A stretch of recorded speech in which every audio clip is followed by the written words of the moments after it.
Concept of continuum. तो पहली बात तो हम कंटिन्यूम का मीनिंग समझते हैं, जस्ट एन एजम्पशन। हम लोग इसको एजम्पशन ही लेके चलेंगे, इसी आधार पे यह कॉन्सेप्ट बनता है। तो हम लोग पहले तो बेसिक पढ़ेंगे इसका। 3 तरह के होते हैं, इन गैसियस, इन सॉलिड और इन फ्लूइड। तो इन फ्लूइड, तो यहाँ पर हम गैसियस में देख सकते हैं कि यहाँ पर मॉलिक्यूल्स, हम लोग एग्जांपल लिए हैं बीन्स का, तो हम लोग यहाँ पर मॉलिक्यूल्स है, ये सब सारे मॉलिक्यूल्स ही हैं। तो इन गैसियस में हम लोग देखे हैं कि इन दोनों जो ये मॉलिक्यूल्स और ये मॉलिक्यूल्स के बीच में जो गैप होता है वो है ही नहीं गैप इसमें।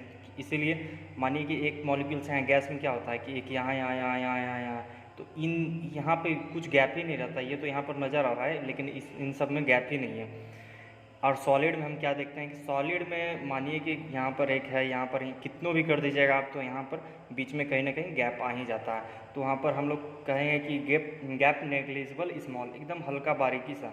और फ्लूइड में अगर हम पढ़ेंगे तो फ्लूइड में हम गैप देख सकते हैं, तो हम लोग इसका गैप हम लोग नेग्लिजिबल नहीं कर सकते क्योंकि हम लोग साइंटिस्ट इंजीनियर्स, तो हम लोग इंजीनियर बीटे का पढ़ाई कर रहे हैं, तो इसी के कारण हम लोग इसको नेग्लिजिबल नहीं कर सकते हैं। तो हम लोग इसको एज्यूम एट कंटिन्यूस मास, हम लोग इसको कंटिन्यूस मास में एज्यूम कर लेते हैं। इसी के साथ आगे बढ़ते हैं।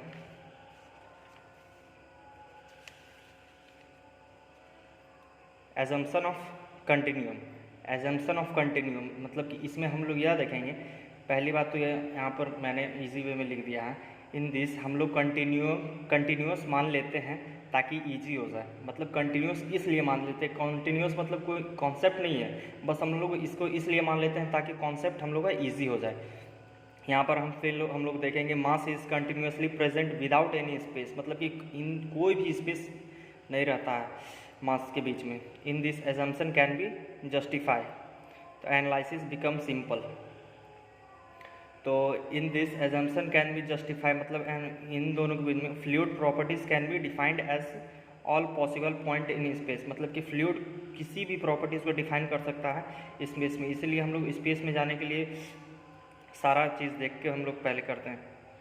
वी कैन राइट, हम लोग यहाँ पर इक्वेशन देखेंगे। अगर यहाँ पर हम लोग मानते हैं कि ये एक्स प्लेन है और ये वाई प्लेन है और ये जेड प्लेन है, तो यहाँ पर हम देखते हैं कि रॉ अगर देखते हैं तो मानिए कि यहाँ पर एक मॉलिक्यूल्स और दूसरा मॉलिक्यूल्स अगर यहाँ ये एक्सिस पे है, तो इन दोनों के एक्सिस के बीच में अगर हम निकालें एक्स वाई, तो यहाँ पर सब जगह तो मॉलिक्यूल्स हैं, तो हम लोग इसको तो नेग्लिजिबल नहीं करके ले सकते हैं।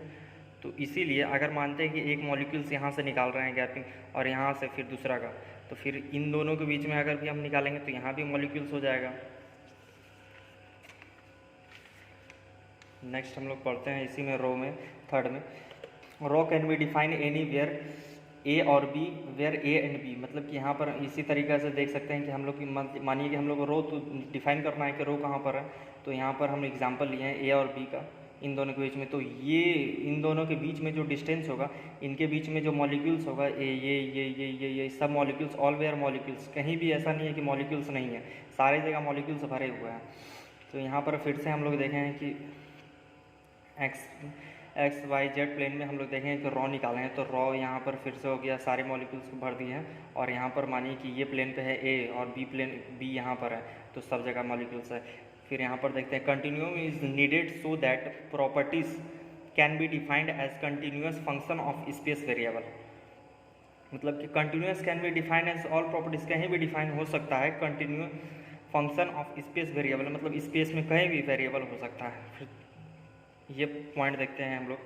अगर मानिए कि फ्लूइड में अगर हम निकालते हैं, तो यहाँ पर एक साइंटिस्ट थे नॉटसन, जिन्होंने यह बोला था कि मीन फ्री पाथ, मानिए कि ये पॉइंट के बीच में जो ये गैपिंग है, ये वाला गैपिंग, तो ये वाला जो गैपिंग है और ये वाला जो गैपिंग है, तो उन दोनों के बीच में कितना स्पेस होगा।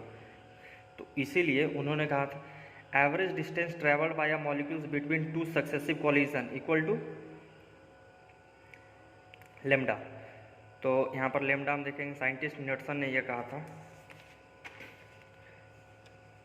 तो नॉटसन का यही कहना था कि नॉटसन का इक्वेशन था कि अगर L is greater than 100 lambda for continuous assumption to be valid, तभी कंटिन्यूस एजम्पशन वैलिड होगा।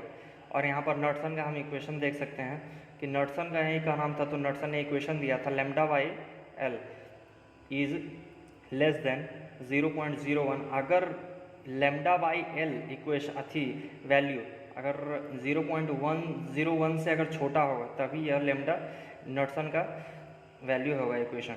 तो यहाँ पर नॉटसन नंबर हम लोग देख सकते हैं lambda by L is less than 0.01। इसी के साथ साथ हमारा वीडियो समाप्त होता है।